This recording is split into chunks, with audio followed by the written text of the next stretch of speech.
ಸ್ನೇಹಿತರೆ ನಮಸ್ಕಾರ.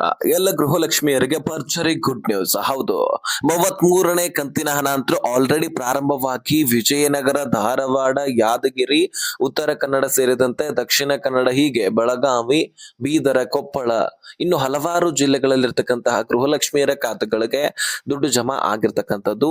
ಒಟ್ಟಾರೆಯಾಗಿ ನೂತನ ಸಿಎಂ ಡಿ.ಕೆ. ಶಿವಕುಮಾರ್ ಅವರು ಬಂದ ಮೇಲೆ ಪರಿಶೀಲನೆ, ಡಾಕ್ಯುಮೆಂಟ್ಸ್ ಕೊಡೋದು, ಬಯೋಮೆಟ್ರಿಕ್ ಮಾಡಿಸೋದು, ಇದೆಲ್ಲವೂ ಕೂಡ ಆದ ಮೇಲೆ 4,000ದಿಂದ ಈಗ 6,000ಕ್ಕೆ ಬರ್ತಾ ಇದ್ದೀರಿ. ಅಂದ್ರೆ 6,000 ರೂಪಾಯಿಯನ್ನ ನೀವು ಪಡ್ಕೊಳ್ತಾ ಇದ್ದೀರಿ. ಸುಮಾರು 3 ತಿಂಗಳ ಹಣವನ್ನ ನಿಮ್ಮ ಅಕೌಂಟ್ ಗಳಿಗೆ ಸರ್ಕಾರ ಜಮಾ ಮಾಡಿದ ಹಾಗೆ ಆಗತ್ತೆ.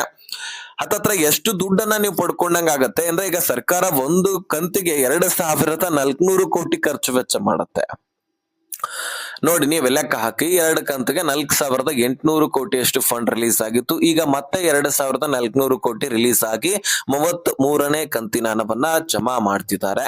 ಹಾಗಾದ್ರೆ ಬನ್ನಿ ಸ್ನೇಹಿತರೆ, ಇದು ಕೂಡ ಇಂದು 13 ಜಿಲ್ಲೆಗಳಲ್ಲಿರ್ತಕ್ಕಂತಹ ಗೃಹಲಕ್ಷ್ಮಿಯರ ಖಾತೆಗಳಿಗೆ ದುಡ್ಡನ್ನ ಬಿಡುಗಡೆ ಮಾಡಲಾಗ್ತಿದೆ.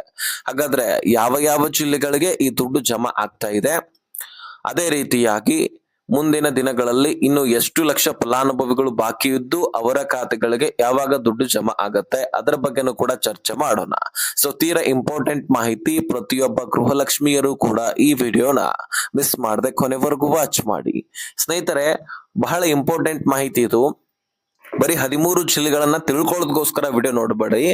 ವಿಷಯ ಏನಿದೆ, ನಿಮ್ಮ ಅಕೌಂಟ್ ಗಳಿಗೆ ಮುಂದಿನ ದಿನದಲ್ಲಿ ದುಡ್ಡು ಬರ್ಲಿಲ್ಲಪ್ಪ ಅಂದ್ರೆ ಏನೇನ್ ಸಮಸ್ಯೆ ಆಗಿರಬಹುದು ಅನ್ನುವಂತಹ ಊಹೆಗಳನ್ನು ಕೂಡ ಈ ವಿಡಿಯೋ ಮುಖಾಂತರ ಮಾಡ್ಕೊಂಡು ತಿಳ್ಕೊಳ್ಬಹುದು.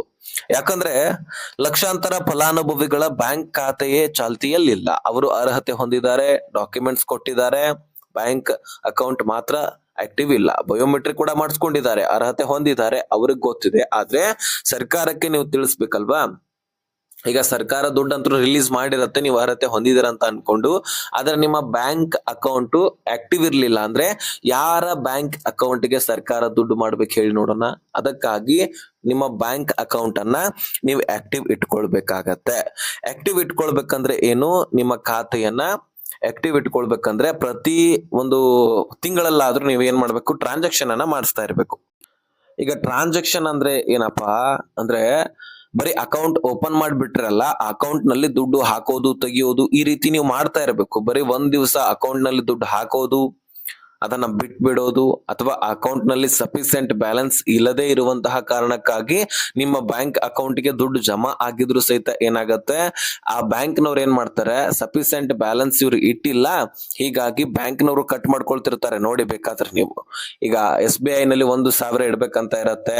ಈಗ ಬ್ಯಾಂಕ್ ಆಫ್ ಬರೋಡಾ ಅಕೌಂಟ್ ಇದ್ರೆ ಅಲ್ಲಿ 1,500 ತನಕ ಮಿನಿಮಮ್ ಬ್ಯಾಲೆನ್ಸ್ ನೀವು ಮೇಂಟೆನೆನ್ಸ್ ಮಾಡಬೇಕು. ಅದರ ಮೇಲ್ಪಟ್ಟ ದುಡ್ಡನ್ನ ನೀವೇನ್ ಮಾಡ್ಬೇಕು, ಖರ್ಚು ವೆಚ್ಚಕ್ಕಾಗಿ ಬಳಕೆ ಮಾಡ್ಕೊಳ್ಳಿ ಅಂತ ಹೇಳುತ್ತೆ.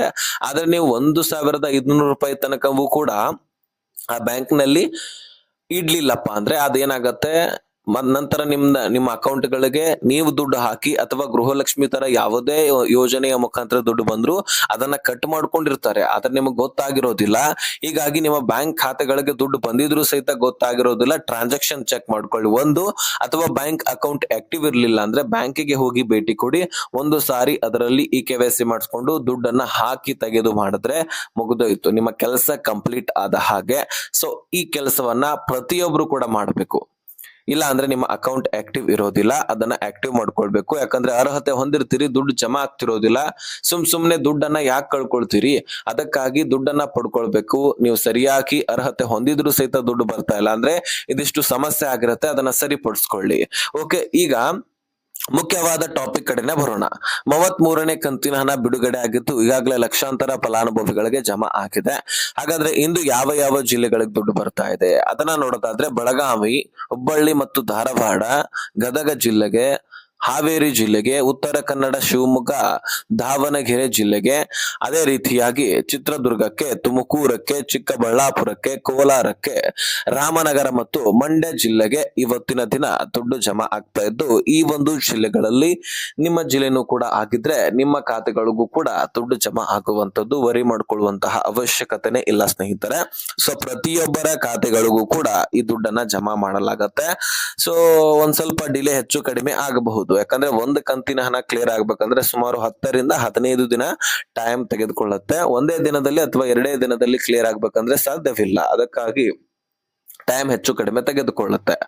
Okay, ನಾನಂತರೂ information ತಿಳಿಸಬೇಕಾಗಿದ್ದು ತಿಳಿಸಿದ್ದೀನಿ. 33ನೇ ಕಂತಿನ ಹಣ ಚಾಲ್ತಿ ಆಗಿದೆ, ಜೊತೆಗೆ 34ನೇ ಕಂತಿನ ಹಣ ಅತಿ ಶೀಘ್ರದಲ್ಲಿ ಬಿಡುಗಡೆ ಕೂಡ ಆಗತ್ತೆ.